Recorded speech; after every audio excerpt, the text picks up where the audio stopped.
L'orientation de vie et scolaire d'un enfant qui vient d'avoir le baccalauréat, ce n'est pas une affaire de « il est bon en mathématiques, il doit aller faire maths à l'université, il est bon en sciences, il doit aller faire médecine ». C'est beaucoup plus complexe que ça. C'est une étude largement psychologique et même sociologique. Par exemple, l'orientation de vie d'une fille est totalement différente de l'orientation de vie d'un garçon. En premier, la fille peut aller en mariage et tout change en cours de route. Lorsque je prends l'orientation de vie d'une fille, par exemple, une fille que tu veux orienter, tu devrais savoir, sa vision du mariage. Quelle est la vision du mariage de cette fille?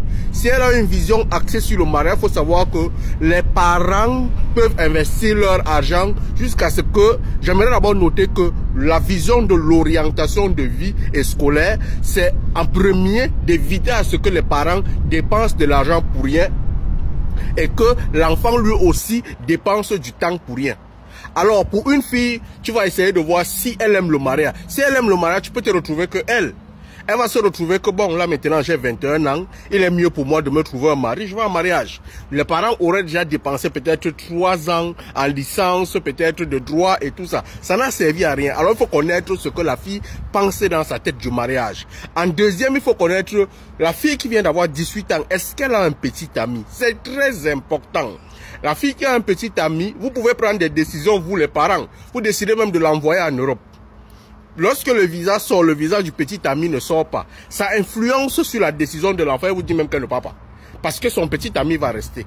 Elle peut être là, elle avec son petit ami, elle se retrouve qu'elle enseigne. Alors qu'elle est en première année, deuxième année, peut-être médecine. Est-ce que vous avez pensé à ça? Est-ce que vous avez envisagé ça? Non.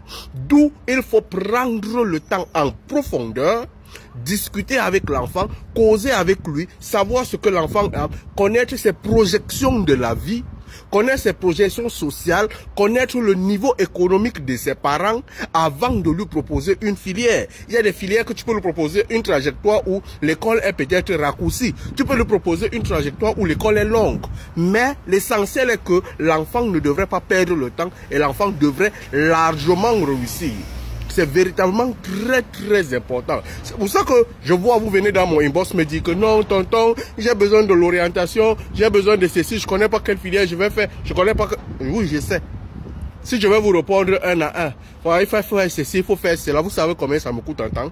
Qui me paye le temps là? Personne. C'est pour ça que lorsque vous décidez de venir dans mon inbox pour demander de l'orientation, causez avec vos parents, et ce sont vos parents qui viennent causer avec moi. Parce qu'à partir de là, on va asseoir une stratégie de succès ensemble. Ce n'est pas une affaire de je me lève, non, tu es bon en mathématiques, va faire ceci. Tu es bon en droit, va faire lettres. Non, ce n'est pas ça. C'est beaucoup plus complexe. Il faudrait faire véritablement des études plus approfondies pour pouvoir découvrir quelle est la trajectoire et quelle est la vision de vie de l'enfant pour pouvoir le faire réussir. C'est très important. Donc, c'est pour ça que inbox là, forcément, c'est payant parce que ça prend du temps. Allume ton cerveau, mon frère.